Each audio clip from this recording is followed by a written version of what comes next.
So, kung mapapansin mong mga tropa, stable sa 13, 16, hanggang 17 lang yung aking MS mga tropa.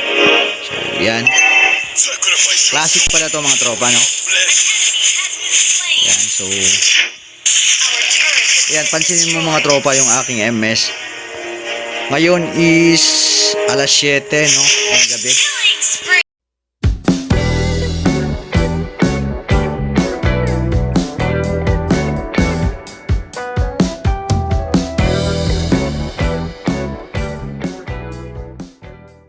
So, ay na nga mga idolo, mga bossing, mga tropa, kamusta kayo dyan? Welcome back na naman sa ating panibagong update, panibagong tutorial dito lamang sa ating mumunting channel.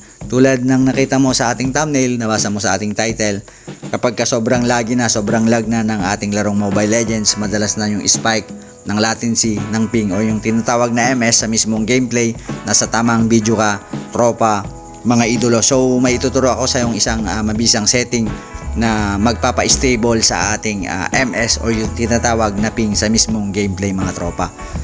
So ang pinapertain pala natin dito mga tropa is yung network connection na ginagamit natin sa laro or gagamitin natin sa mismong laro mga tropa. It doesn't matter kung anumang specs ng phone na ginagamit mo, ang focus ng video na to or ng topic na to is about the network connection na gagamitin or ginagamit natin sa ating laro. So, ang focus talaga natin ngayon is yung ating internet connection. So, lalong-lalo na sa mga gumagamit, tulad ng sinabi ko sa iyo kanina, lalong-lalo na sa mga gumagamit ng mobile data mga tropa. But before that, kung bago lamang sa ating mumunting channel or kung na-search mo lang tong ating video ngayon, kung pwede akong makahingi sa iyo ng subscribe, ayan, maraming salamat. Malaking tulong yan para sa ikaunlad, ikalalago ng ating mumunting channel. Kung may time ka pa, kung pwede akong makahingi sa iyo ng like sa video na to, ayan, maraming salamat in advance mga tropa. So open na natin yung ating Mobile Legends mga tropa. So, ayan, hindi naman ako masyadong gamer or fanatic sa Mobile Legends, pero madalas akong maglaro nito mga tropa at tinitingnan ko yung mga way or mga setting, mga paraan para maging stable yung ating FPS, yung ating frame per second or yung ating MS na nakapokus sa ating network connection na ginagamit mga tropa, para naman kahit paano is ma-enjoy natin yung paglalaro.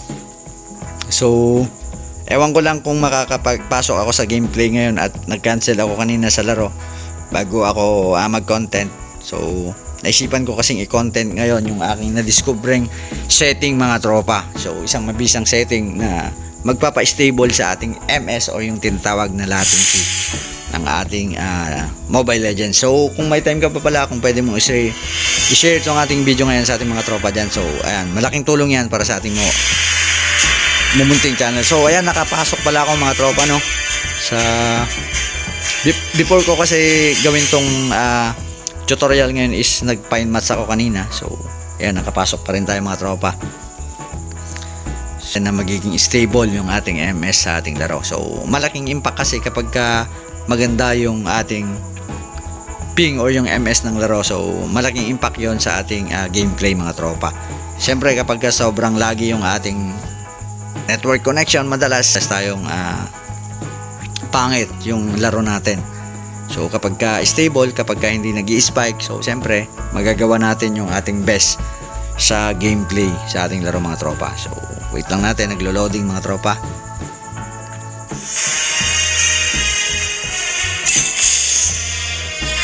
So ayan, medyo na-late tayo mga tropa. Ayan, so yan, pupunta tayo sa jungle mga tropa. So kung mapapansin mong mga tropa, stable sa 13, 16 hanggang 17 lang yung aking MS mga tropa. So yan, classic pala to mga tropa, no? Yan, so yan, pansinin mo mga tropa yung aking MS. Ngayon is alas 7, no, ng gabi. So yan, makikita mo yan, ano lang siya, no. So halos tumatakbo lang yung ping ko ng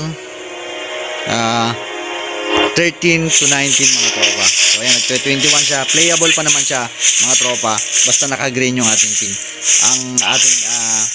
Ang maganda dyan is stable siya mga tropa sa mababang latency o sa mababang ping mga tropa. So ayan, so ayan, papakita ko na sa inyo mga tropa kung ano yung setting na sinasabi ko kanina na mabisa para maging stable yung ating latency o tinatawag natin mga tropa, no? So pupunta ka lamang dito sa setting mga tropa, no? So pagkadating mo sa setting mga tropa, is pupunta ka dito sa left side sa network mga tropa, no? And then dapat mga tropa, itong speed mode pare is naka-on yan.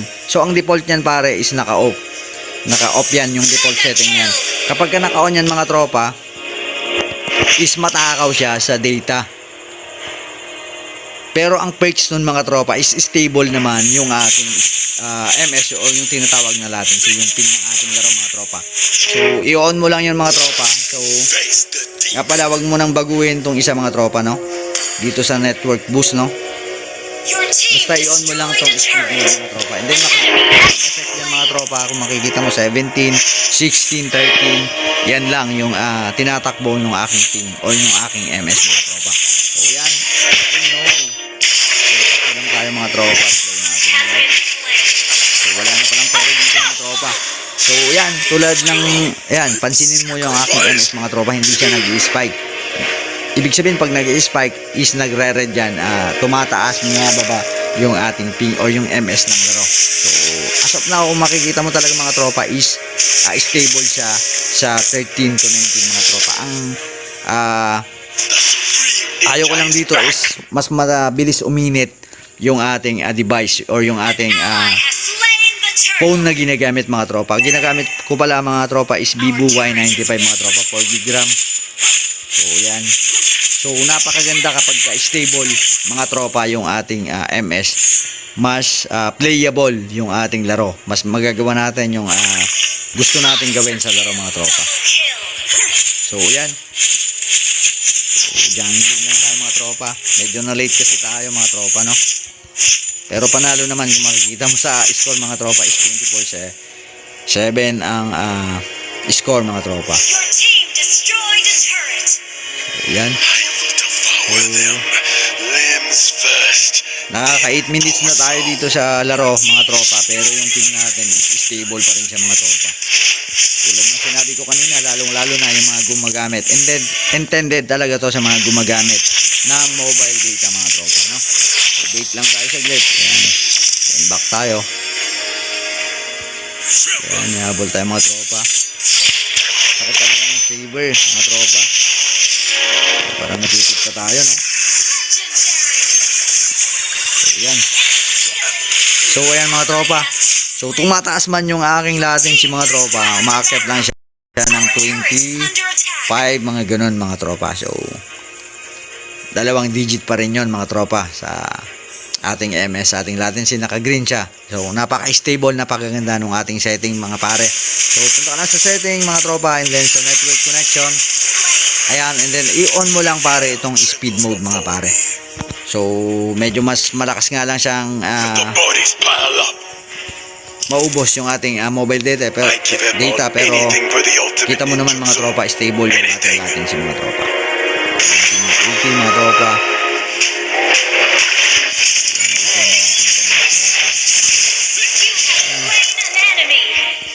Kita mo kapag sobrang lagi, syempre hindi mo magagawa yung mga tropa pag sobrang lagi ng ating ping.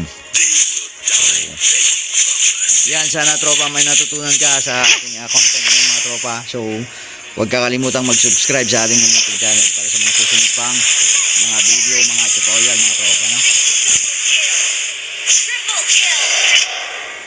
So, yan. So, hanggang dito lang ang mga tropa, mga idolo. So, kita-kita tayo sa mga susunod pa nating mga content, mga tutorial mga tropa. So, yan, God bless.